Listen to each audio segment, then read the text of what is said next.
Coucou tout le monde, bienvenue sur ma chaîne. Je suis super contente de vous retrouver pour cette nouvelle vidéo. Alors aujourd'hui on se retrouve pas pour une vidéo cheveux, on se retrouve pour une nouvelle vidéo invitée au paradis. Comme vous pouvez le voir en ce moment, mes cheveux sont en mini braid. Bon, ça c'est pas tellement mini, les tresses sont quand même assez grosses. J'avais fait des tresses parce que j'avais envie de changer de tête.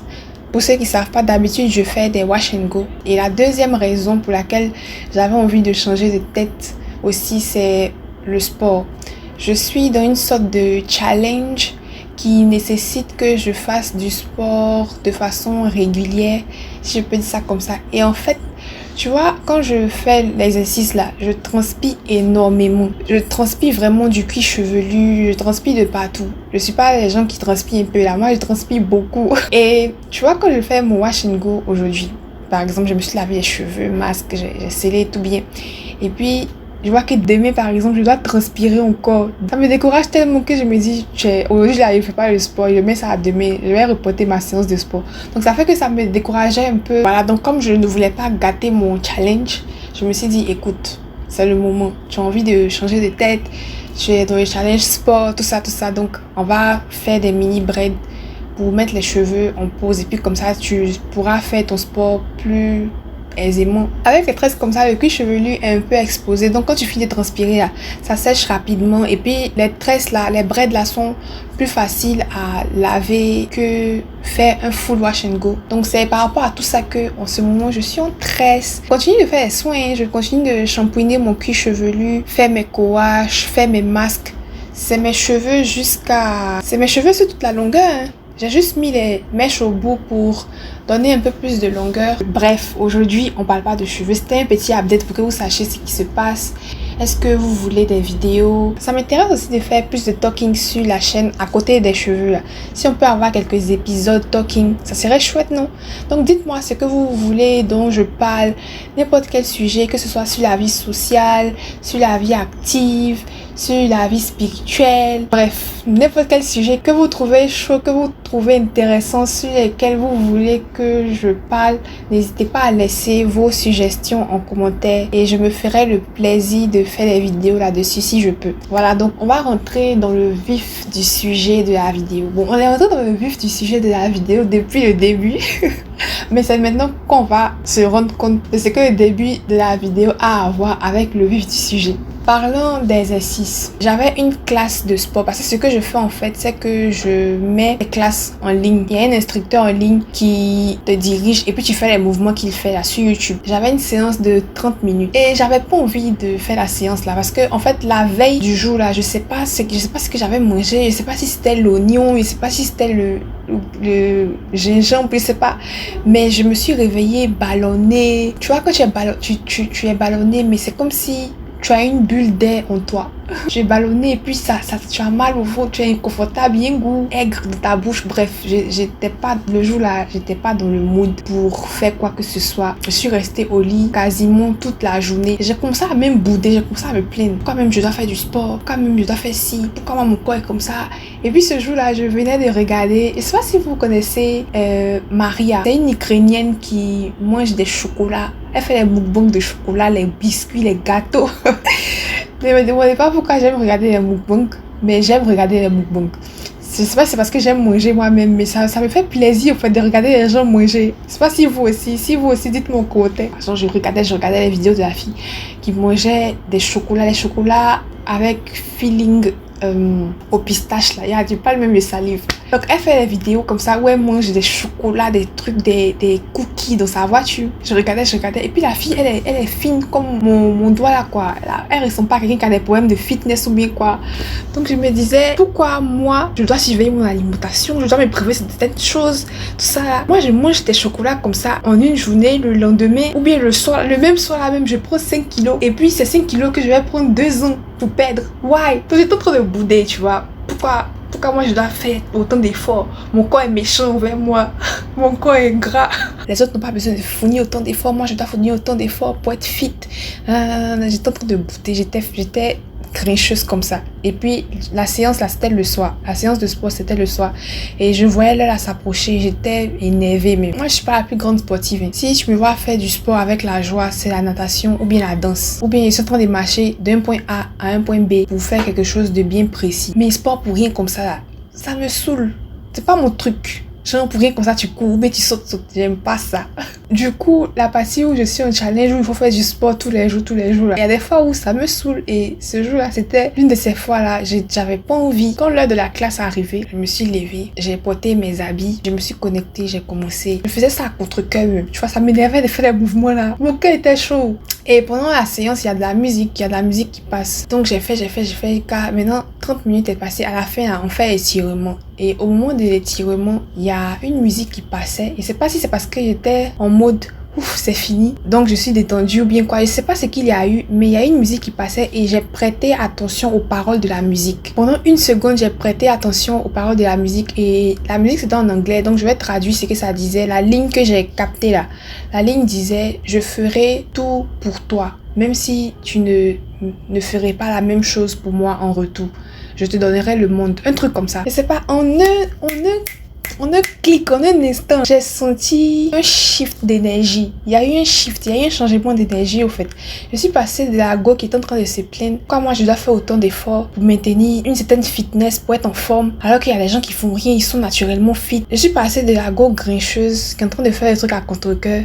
Ah, waouh, Mélissa, et regarde ce que tu viens de faire. Regarde ce que tu viens de faire pour toi-même. On a fini l'exercice, on a fini le truc jusqu'à on est au niveau de l'étirement. Ça, c'est de l'amour. Pendant une seconde, je me suis sentie aimée par moi-même. Ce shift-là, c'est ça qui a inspiré la vidéo d'aujourd'hui, au fait. Ça m'a rappelé une fois où j'étais avec ma soeur. Ma soeur, là, elle a des goûts de luxe et puis elle cache pas. Nous tous, on aime les bonnes choses. Mais on se joue les timides, on se joue un peu les modestes. Ma soeur, là, elle dit ça cache. Tu vois, et c'est quelque chose que j'ai toujours aimé chez elle. Et elle me disait, Mélissa, tu dois faire ça. Elle me suggérait de faire certaines choses.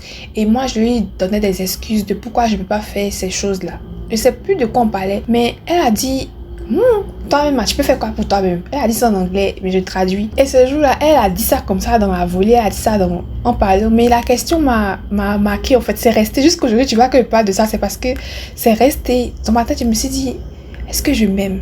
L'amour de soi, c'est quelque chose que je pense qui est nouveau pour moi. C'est quelque chose qui, a quelques années seulement, que j'ai commencé à prêter attention, à être intentionnelle dans ça, tu vois. Je pense pas qu'avant ça, c'était quelque chose qui était dans ma tête. Du coup, ça m'arrive de me demander souvent, est-ce que je suis en train de m'aimer comme ça? Est-ce que je m'aime? Est-ce que, tu vois, même dans les commandements, même dans la Bible, il y a un commandement qui dit que tu aimeras le Seigneur ton Dieu et ton prochain comme toi-même. Tu aimeras ton prochain comme toi-même. Le comme toi-même à quel là, au fait, ça veut dire que l'amour de soi, là, c'est important, tu vois. Dans cette aventure, ou bien c'est pas dans ce cheminement de découvrir de l'amour de soi, de m'aimer plus moi-même chaque jour. Il y a des fois où je me demande, est-ce que je m'aime? Il y a beaucoup de nous, on a du mal avec l'amour de soi parce qu'on sait même pas ce que c'est, au fait. On sait même pas à quoi ça ressemble. En cet instant-là, je me suis sentie aimée par moi-même. C'est un moment qui m'a donné un flash de ce que c'est que l'amour de soi, en fait. C'était un changement de... Je suis en train de faire ça par contrainte. Parce que si je fais pas ça, il y aura ça. Ah, je suis en train de faire ça par amour pour moi-même. Faire quelque chose par amour et puis faire quelque chose par peur des conséquences de si on fait pas là. C'est deux choses différentes, c'est deux états d'esprit différents. Et ça m'a ramené au passage dans la Bible où Jésus marche avec ses disciples dans un champ de blé, je pense pendant le sabbat. Et les disciples là, ils ont faim et puis ils commencent à arracher des épis de blé là pour manger. Et apparemment ça c'est un péché. Bref, dans la religion tout est péché, même respirer c'est péché. Les pharisiens, comme eux ils pêchent jamais, ils interpellent Jésus que mais toi là tes disciples mangent des racines, des épis de blé là pour manger. C'est pas bon tout ça mon chien, c'est pas permis par la loi. Et puis Jésus leur répond, mais ah bon, c'est pas permis par la loi? Mais vous aussi là, c'est pas permis par la loi qu'on mange les pains consacrés ou bien c'est pas quoi là. Je suis en train de beaucoup paraphraser. Les pains consacrés là, normalement c'est pas, vous n'êtes pas censé manger, mais vous mangez ça, non? David là, il a fait ça, mais il n'était pas censé faire ça. Dans la loi là, on fait pas ça, mais il a fait ça, non? Il a pas été condamné. Tu vois, il a commencé à leur montrer que la loi là, c'est une théorie que si tu ne connais pas la pratique, si tu ne sais pas mettre en pratique, ça sert à rien. Il est en train de leur montrer qu'il ne s'agit pas de juger par la loi, mais juger par la justice. Il ne suffit pas de ne pas tuer pour ne pas aller en enfer. Il suffit de ne pas tuer parce que tu aimes la personne. Tu vois, la religion, a tendance à dire, voici les commandements. Tu respectes, Dieu t'aime, tu t'envoies au paradis. Tu respectes pas, Dieu t'aime pas, tu t'envoies en enfer, il va te punir. Alors qu'en fait, c'est pas comme ça au fait. Et ceux qui disent que on n'a pas dit je t'aime pas, on dit que tu vas aller en enfer. On dit que Dieu va te punir. La punition là, ça veut dire tu n'aimes pas. Il y a un verset, attends, hein, on va chercher mieux. Le verset c'est 1 Jean chapitre 4 verset 18. La crainte n'est pas dans l'amour, mais l'amour parfait bannit la crainte, car la crainte suppose un châtiment. Et celui qui craint, car la crainte suppose un châtiment, et celui qui craint n'est pas parfait dans l'amour. Donc si tu dis, si tu as péché, Dieu t'aime pas, ou bien si tu as péché, Dieu va te punir là. Je suis en train de dire à la personne là que Dieu ne l'aime pas en fait. L'amour de Dieu est inconditionnel. Dieu là, il aime les pécheurs, et puis il aime ceux qui pêchent pas là. Matter of fact même, il aime ceux qui pêchent là, plus que ceux qui pêchent pas. Non, pas parce qu'il est juste. Si le pardon par exemple. C'est le même pardon qui pardonne les grandes fautes et c'est le même pardon qui pardonne les petites fautes. Il n'y a pas fait de grand pardon, petit pardon, le pardon est un. C'est le même pardon là, qui pardonne toutes les offenses. Donc celui qui a fait une grande erreur et puis on lui a pardonné là. C'est comme si c'est injuste au fait. Mais le pardon est un. C'est le même pardon là qu'on prend pour pardonner toutes les offenses en fait. C'est comme l'amour de Dieu, c'est inconditionnel. Tout le monde tombe dedans. Si l'amour était quelque chose qu'on méritait parce qu'on est bon et qu'on ne mérite pas parce qu'on est mauvais, celui qui est mauvais là, il gagne plus. Parce que l'amour est un.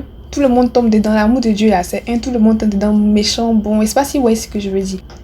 Du coup, dis que si tu pêches, si tu fais quelque chose, tu enfreins l'un des commandements là, Dieu t'aime pas, tu t'envoies en enfer, il va te punir, tu t'envoies en enfer. Et puis, si tu respectes tout là, Dieu t'aime, tu t'envoies au paradis là. C'est pas pratique. C'est pas pratique. C'est un peu comme la police qui vient après le crime. C'est pas pratique en fait. Bon, ok. Quelqu'un vient, il décide de tuer mon enfant, mon bébé. Bon, il touche du bois même s'il n'y a pas encore de bébé. Mais quelqu'un vient et puis il tue mon enfant. Quel que soit ce qu'ils vont faire à cette personne-là. Ils n'ont qu'à découper la personne là petit sans anesthésie. Griller la personne là au fou. Mettre la personne à 6 chaises électriques. Condamner la personne à 100 000 ans de prison. Quel que soit ce qu'ils vont faire à cette personne-là. Mon bébé va plus jamais revenir. Mon enfant va plus jamais revenir. Quelle que soit la misère qu'on va lui faire subir là. Le mal est déjà fait. C'est pour ça ma prière, c'est que faut pas même, voilà, faut pas venir commencer. Parce que on te punit là, tu as déjà fait. C'est pourquoi la loi est là. La loi, c'est pourquoi, ce que la loi punit là, tu as déjà fait. Pour que la loi la même soit exercée, il faut que tu fasses l'offense là d'abord. Donc c'est pas une mesure préventive qui est efficace quoi. Tu vois, si tu voles là, on t'attrape, on te rend en prison. Il a déjà volé. Celui qu'on a volé, il a déjà perdu sa chose. Donc la peur de la punition là, la peur de ce qui va aller mal si tu fais ce que tu as envie de faire, mais tu fais pas. C'est pas quelque chose qui va empêcher que ce qu'on veut pas arrive. Ce qui va empêcher que ce qu'on ne veut pas arrive, c'est l'amour. Les commandements là, c'est pas si tu respectes pas, tu t'envoies en enfer. La religion voit le truc de sorte que c'est comme ça qu'on le voit au fait. S'il fait pas ça, il m'envoie en enfer. Mais le commandement, c'est pas son but au fait. Tu vois, le commandement, son but, c'est un peu comme une lumière, c'est un peu comme un guide. Vous voyez, on chante la chanson « Je ne sais pas », si vous vous moquez de ma voix. Je ne sais pas comment marcher, je ne sais pas comment marcher. Prends ma main et conduis-moi. Vous connaissez cette chanson quand on chante ça dans nos églises ici.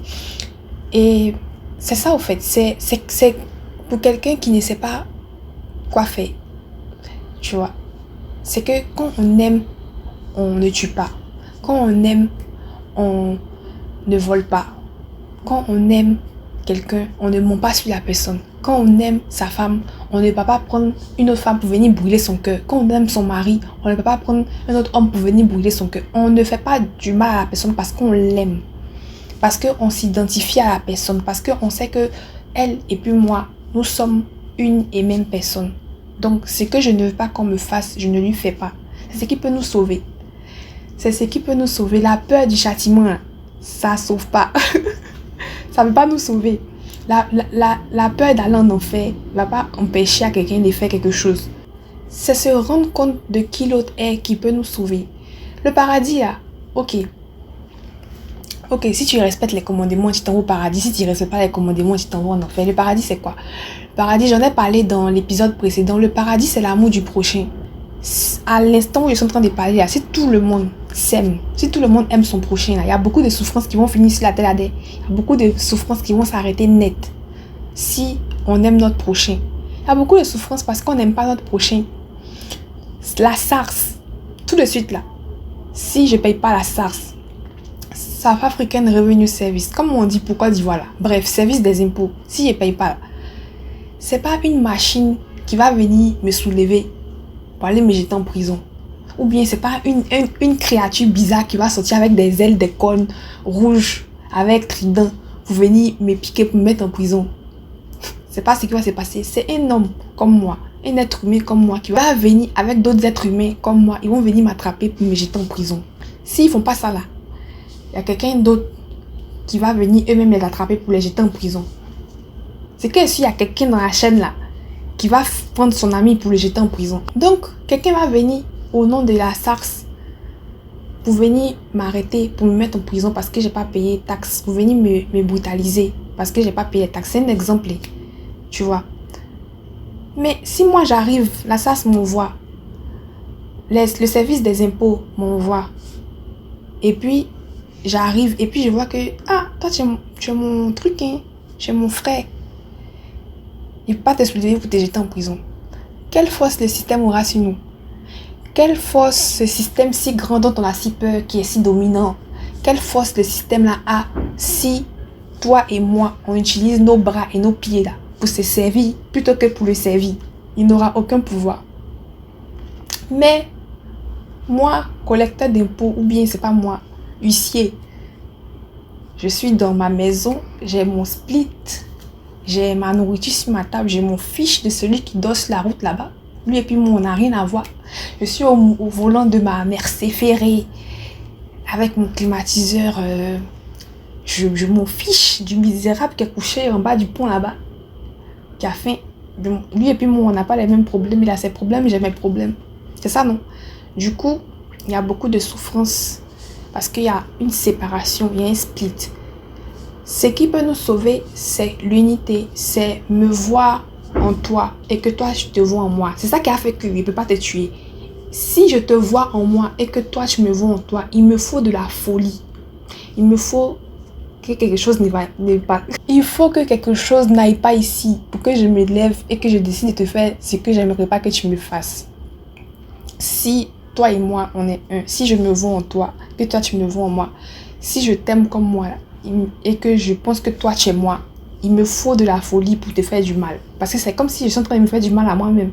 C'est comme si je suis en train de me tuer moi-même si je te tue. Parce que je m'identifie à toi, je t'aime. Et toi, tu t'identifies à moi, tu m'aimes. Tu vois. Les commandements disent que tu ne tueras point. Si tu tues, tu vas aller en enfer. Jésus dit, si tu te mets en colère contre ton ami, contre ton frère, tu mérites la géhenne. Le mot géhenne, là, ça me fait trop rire. Je ne sais pas ce que ça veut dire. Mais quand il y a ça ressemble trop à un endroit de lugubre. Bref, le mot géhenne me fait juste rire. Je sais que ça ne ressemble pas à un endroit où on a envie de partir en tout cas. Il dit, celui qui se met en colère contre son frère mérite la géhenne.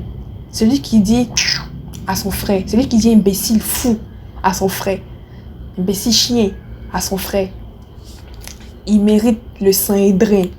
Je ne sais pas c'est quoi que Saint-Hédrin là, mais ça aussi son nom ne sonne pas comme un endroit où on va là-bas pour boire Fanta. Ça ressemble à un endroit bizarre. Qu'est-ce que ça veut dire? C'est pour dire que les commandements là, c'est pas là pour que si tu échoues là, tu pas en enfer. C'est là pour guider. Ici au paradis, on s'aime. Parce que le paradis c'est ça, le paradis c'est l'amour du prochain. Le paradis c'est l'amour de Dieu, l'amour du ciel. Quand on parle, on dit ça, non? Pour l'amour du ciel, pour l'amour de Dieu. C'est Dieu avec nous, c'est Emmanuel, c'est Jésus, c'est tout ça là au fait, c'est le paradis. Et ici, on s'aime. Et quand on s'aime, on ne fait pas 1, 2, 3, 4. Ici au paradis, comment les choses se font. Voilà comment les choses se font, voilà comment le paradis est, pour les inviter au paradis. tu vois. C'est pas que si tu fais pas ça, tu t'envoies en enfer parce que Dieu t'aime pas. Mais si tu fais ça, tu t'envoies au paradis parce que Dieu t'aime. L'amour de Dieu est inconditionnel. Et je veux dire quelque chose, mais j'ai l'impression que c'est hors sujet de cette vidéo-là. Mais pourquoi j'ai envie de dire? Ce que je veux dire, c'est que tu vois, s'il y a un Dieu là, il est en nous. Emmanuel même, ça veut dire Dieu est avec nous. Et du fait qu'il est en nous là, c'est lui qui s'exprime à travers nous. C'est lui qui parle à travers nous. C'est lui qui entend à travers nous. C'est lui qui voit à travers. C'est lui qui fait l'expérience de cette vie-là à travers nous. Et du coup, quand tu pries, c'est pour ça que Jésus dit que quand tu pries, tu dois être content, que c'est que tu dois croire que c'est Dieu lui-même qui est en train de parler à travers toi, qui est en train de prophétiser. Il y a des gens qui aiment dire ça, non, prophétiser à travers toi. Et tu dois être content parce que la parole de Dieu, c'est pas révocable. Ce qu'il a dit là, ça va se réaliser. Tu vois, du coup, tu dois être content. Comme si tu avais reçu. Tu dois croire en même temps que tu as reçu ce pourquoi tu as prié. Parce que c'est toi que l'Esprit de Dieu utilise pour vivre, pour s'exprimer, pour faire cette expérience que tu es en train de faire là, au fait. Toi et Dieu, vous faites un. C'est pour ça que Dieu nous aime tous inconditionnellement. À chaque fois que tu aimes ton prochain, c'est l'amour de Dieu qui se manifeste. Quand il y a eu ce truc de... ce shift de je dois faire ça, je dois faire l'exercice parce que je dois faire l'exercice, sinon je dois faire... Pourquoi moi je dois faire l'exercice? Quand je suis passée de bouder à... Waouh, regarde ce que j'ai fait. Je regarde ce que j'ai fait pour moi. Waouh, Mélissa, tu t'es actuellement levée, tu t'es habillée, tu as fait le truc, tu as fait la séance pour moi. Ce shift entre bouder et puis me sentir aimée par moi-même là. Je me suis sentie aimée par moi-même, mais en fait, on peut voir ça aussi comme l'amour de Dieu pour nous, tu vois. C'est Dieu qui m'a permis de me lever, de faire ce que j'ai fait là, tu vois. On peut voir ça comme l'amour de Dieu pour nous. Et quand Jésus dit, si vous saviez ce que veut dire, je prends plaisir à la miséricorde et non au sacrifice, c'est ça en fait. C'est que il s'agit de faire les choses par amour et non par peur d'être puni. Si moi je veux faire quelque chose et puis il ne fait pas parce qu'il a peur d'être puni là, il y a un sacrifice au fait, je sacrifie. Mais si je fais quelque chose parce que je le veux, c'est pas un sacrifice. Donc ici, il n'est pas question de respecter les commandements pour ne pas aller en enfer. Il est question de respecter les commandements parce qu'on aime. Il est question de vivre comme on vit au paradis. Il est question d'invitation au paradis.